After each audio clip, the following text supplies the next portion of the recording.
பிரைஸ்லான் நாள் 101 தியான பகுதி யோசுவா 15ஆம் அதிகாரம் மற்றும் 16ஆம் அதிகாரம். இவைகளில் கடந்த அதிகாரத்தில் இஸ்ரவேல் ஜனங்களுக்கு கானான் தேசத்தை பங்கிட்டு கொடுத்தார்கள் என்பதாக சொல்லப்பட்டிருந்தது. அப்படி அவர்களுக்கு பங்கிடப்பட்ட பொழுது அவர்கள் கொடுக்கப்பட்ட தேசத்தினுடைய எல்லைகளை குறித்த விவரங்களை நம்மால் இதில் வாசிக்க முடியும். 15ஆம் அதிகாரத்தை வாசிப்போமானால் அதில் யூதா கோத்திரத்திற்கு கொடுக்கப்பட்ட பட்டணங்களுடைய விவரங்களை நம்மால் வாசிக்க முடியும்.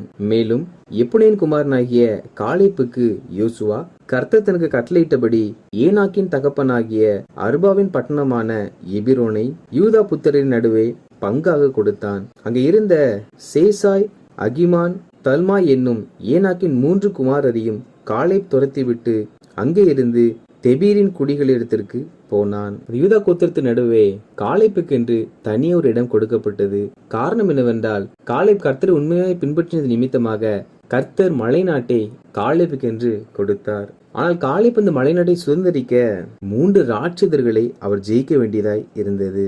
அந்த 3 ராட்சதர்களை துரத்திவிட்ட பிற்பாடே எபிரோன் என்ற அந்த மலை நாட்டை காலேப் சுதந்திரித்துக் கொண்டார். இந்த 3 ராட்சதர் என்பது நம்முடைய வாழ்க்கையில் வருகிற 3 விதமான போராட்டங்களை காண்பிக்கிறது. தேவ பிள்ளைகளாகி நாமும் கூட தேவன் தருகிற எல்லா ஆசீர்வாதங்களையும் பெற்றுக்கொள்ள வேண்டும் என்றால் இந்த 3 போராட்டத்திலும் ஜெயத்தை காண வேண்டும். அவைகள் எதுவென்றால் கண்களின் இச்சை, மாம்சத்தின் இச்சை, ஜீவனத்தின் பெருமை. இந்த 3ம் நம்முடைய வாழ்க்கைக்கு விரோதமாய் போராடி கொண்டே இருக்கும். நாம் இவர்களில் வீழ்வோமானால் நம்மால் தேவனுடைய ஆசீர்வாதங்களை பெற்றுக்கொள்ள முடியாது. காலேப் இந்த 3 ஏனாக்கியரையும் துரத்தினதை போல நாம் நமக்கு விரோதமாக வருகிற இந்த 3 போராட்டங்களையும் துரத்த வேண்டும், மேற்கொள்ள வேண்டும். அப்பொழுது நாம் தேவன் நமக்கு வைத்த ஆசீர்வாதங்களை சுதந்திரித்துக் கொள்ளுவோம். மேலும் காலேப் கீரியாத் செப்பேரை சங்காரம் பண்ணி பிடிக்கிறவனுக்கு என் குமாரத்தி ஆகிய அக்சாலை விவாகம் பண்ணி கொடுப்பேன் என்று சொன்னான். அதாவது கீரியாத் செப்பேர் என்னும் அந்த பட்டணத்தை யார் பிடிக்கிறார்களோ அவர்களுக்கு அக்சால் என்னும் பேர் கொண்ட தன்னுடைய மகளை விவாகம் பண்ணி கொடுப்பேன் என்பதாக காலேப் ஒரு அறிக்கையிடுகிறார். அப்பொழுது காலேப்புடைய சகோதரனாகிய கேனாசின் மகன் ஒத்னியேல் அதை பிடித்தான். ஆகையால் தன் குமாரத்தி அக்சாலை அவனுக்கு விவாகம் பண்ணி கொடுத்தான். வார்த்தைகளை கேட்டவுடன் காலேப்புடைய சகோதரனுடைய மகன் ஒத்னியேல் என்பவன் கீரியாத் செப்பேருக்கு விரோதமாய் போய் அதை சங்கரித்து அதை ஜெயித்தான். அப்பொழுது காலேப் தன் மகளை ஒத்னியேலுக்கு கொடுத்தார். இது எதை காண்பிக்கிறது என்றால் காலேப் கர்த்தரை உத்தமமாய் பின்பற்றின ஒரு மனிதர். அவர் யுத்தம் செய்து போராடி ஒரு முன்னேற்றமான நிலையை அடைந்த ஒரு மனிதர். எனவே தன் மகளை திருமணம் செய்கிறவனும் போராடுகிறவனும் ஜெயிக்கிறவனுமாய் வாழ வேண்டும். எனவே இப்படிப்பட்ட ஒரு பரீட்சையை காலேப் இங்கே வைத்திருந்தார். அதே போல தேவ பிள்ளைகளாகிய நாமும் கூட திருமணத்திற்கு என்று நம் பிள்ளைகளுக்கு மாப்பிள்ளை பார்க்கும் பொழுது அந்த புருஷனானவன் ஜெயிக்கிறவனாக, குடும்பத்தை நடத்துகிறவனாக, பொறுப்புள்ளவனாக இருக்கிறான் என்பதை விசாரித்து பார்த்தே நம் பிள்ளையை திருமணம் செய்து கொடுக்க வேண்டும். காரணம், ஒரு மனிதன் போராடுகிறவனாக ஜெயிக்கிறவனாக இல்லாவிட்டால் அவளை நம்பி போகிற ஸ்திரீயானவள் வருத்தத்திலும் தோல்வியிலும் வறுமையிலும் வாழ்வார். நாம் பணத்தை பார்க்கிறவர்கள் அல்ல, ஆனால் நம் பிள்ளை நாம் கொடுக்கிற மனிதன் ஒரு வேலை செய்கிறவனாக, சம்பாதிக்கிறவனாக, வாழ்க்கையில் முன்னேற்றம் அடைகிறவனாக காணப்பட வேண்டும். காலேப் அப்படி பரீட்சித்து பார்த்து ஒத்னியேலுக்கு தன் மகளை கொடுத்தார். அவள் புறப்படுகையில் தன் தகப்பனிடத்தில் ஒரு வயல்வெளியை கேட்க வேண்டும் என்று அவனிடத்தில் உத்தரவு பெற்றுக்கொண்டு கழுதையின் மேலிருந்து இறங்கினாள். திருமணம் முடிந்த பிற்பாடு அக்சால் தன் கணவனாகிய ஒத்னியேலோடு கூட செல்லும் பொழுது தன் தகப்பனிடத்தில் வயலை கேட்க வேண்டும் என்பதாக சொல்லி இறங்கி வந்தாளாம்.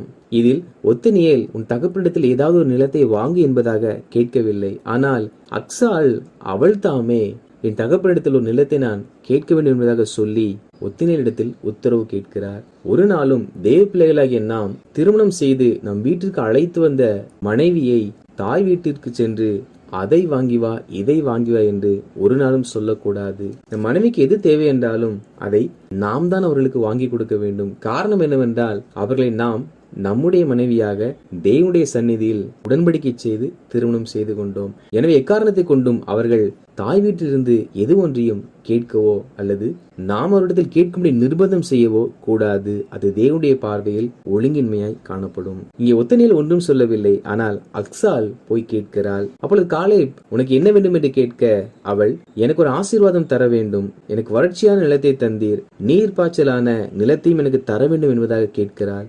அப்பொழுது காலேப் அவளுக்கு நீர்ப்பாய்ச்சல் நிலங்களை கொடுத்தார். இதில் அக்சால் நிலங்களை கேட்டாலாம். தேவ பிள்ளைகளாகிய நாமும் கூட நம்மிடத்தில் சொந்த நிலம் இல்லை என்றால் நம் பரம பிதாவிடத்தில் ஆண்டவரே எங்களுக்கு சொந்தமே ஒரு நிலம் தாரும் என்பதாக நாம் கேட்க வேண்டும். அவை ஒரு ஆசீர்வாதம் என்பதாக இதில் நாம் வாசிக்கிறோம். அப்படி என்றால் தேவனுடைய ஆசீர்வாதத்தில் ஒன்று சொந்தமாய் நிலம் இருப்பது. அந்த சொந்தமாய் நிலம் நம்மிடத்தில் இல்லாவிட்டால் நாம் பரம பிதாவிடத்தில் கேட்போம். கேட்கும் பொழுது நிச்சயமே அவர் நல்ல நீர்ப்பாய்ச்சலான மண்வளமுள்ள நிலத்தை நமக்கு தந்து நம்மை ஆசீர்வதிப்பார். இதற்கு பிற்பாடு யூதா புத்திர சுதந்திரித்த பட்டணங்களை குறித்து எழுதப்பட்டிருக்கிறது.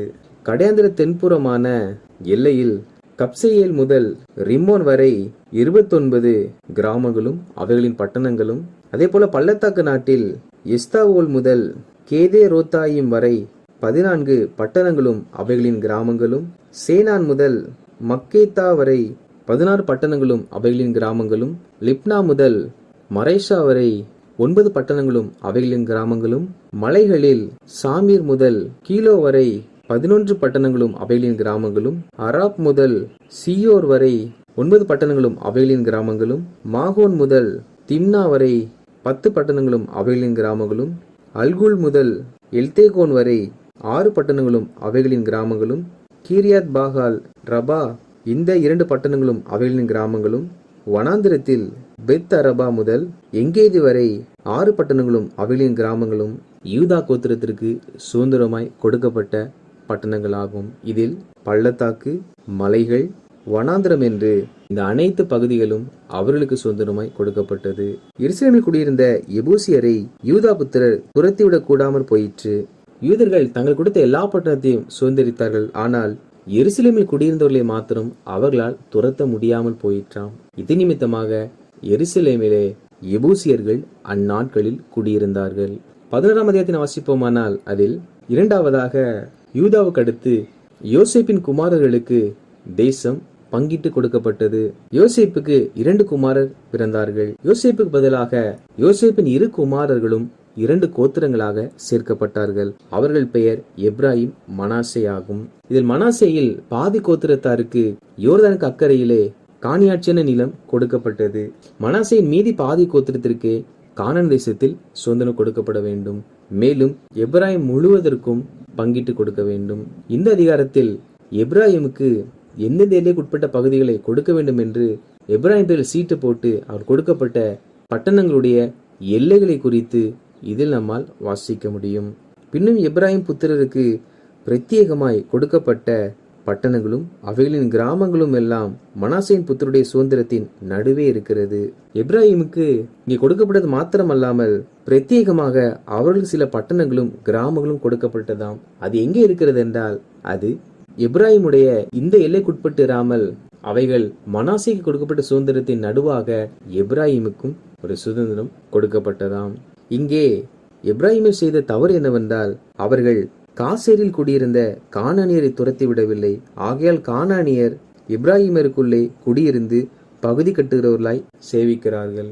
எப்படி யூதா புத்திரர் எருசலேமில் குடியிருந்த எபூசியரை துரத்திவிட முடியாமல் போயிற்றோ அதே போல எப்ராஹிமியரும் காசேரில குடியிருந்த கானானியரை துரத்திவிட முடியாமல் போயிற்றாம். இது நிமித்தம் அங்கே இருந்த கானானியர்கள் எப்ராஹிமரோடு கூட இருந்து அவர்களுக்கு பகுதி கட்டுகிற அடிமைகளாக வேலைக்காரர்களாக வாசம் பண்ணினார்கள். மீதமுள்ள கோத்திரத்தை பங்கிடுவதை குறித்து இனி வரும் நாட்களில் நாம் தொடர்ந்து பார்க்க போகிறோம். வாசித்த இந்த அதிகாரிகளின்படி கர்த்தருடைய ஜனங்களாகிய நாம் காளைப்பை போல நமக்கு விரோதமாய் எழும்புகிற 3 போராட்டங்களாகிய கண்களின் இச்சையும், மாம்சத்தின் இச்சையும், ஜீவனத்தின் பெருமையும் நாம் மேற்கொண்டு காளை தன் மகளுக்கு உழைக்கிற நல்ல ஒரு சரியான கணவனை தேர்வு செய்ததை போல நாம் நம்முடைய பெண் பிள்ளைகளுக்கு சரியான கணவரை போஷித்து காப்பாற்றுகிறவனை தெரிந்தெடுத்து தெய்வ சமூகத்தில் உடன்படிக்கை செய்து திருமணம் செய்து கொண்ட நம் மனைவியினிடத்தில் எந்த ஒரு காரியங்களையும் அவர் இல்லத்தில் போய் கேட்கும்படி நாம் சொல்லாமல் சொந்தமாக நிலம் இல்லாமல் இருப்போம் என்றால் சொந்தமான நிலத்தை கர்த்தர் தரும்படிக்கு அந்த ஆசீர்வாதத்தை கேட்டு பெற்றுக்கொள்ளுவோம். நமக்கு சொந்த நிலத்தை கேட்போம். எப்ராஹிமருக்கு மனாசே நடுவே பிரத்யேகமான ஒரு இடம் கொடுக்கப்பட்டதை போல நாம் கேட்கும் பொழுது நிச்சயமாக கர்த்தர் நமக்கு அந்த ஆசீர்வாதத்தை தருவார். கர்த்தர் தாமே அப்படி தந்து நம்மை ஆசீர்வதிப்பாராக. ஆமேன்.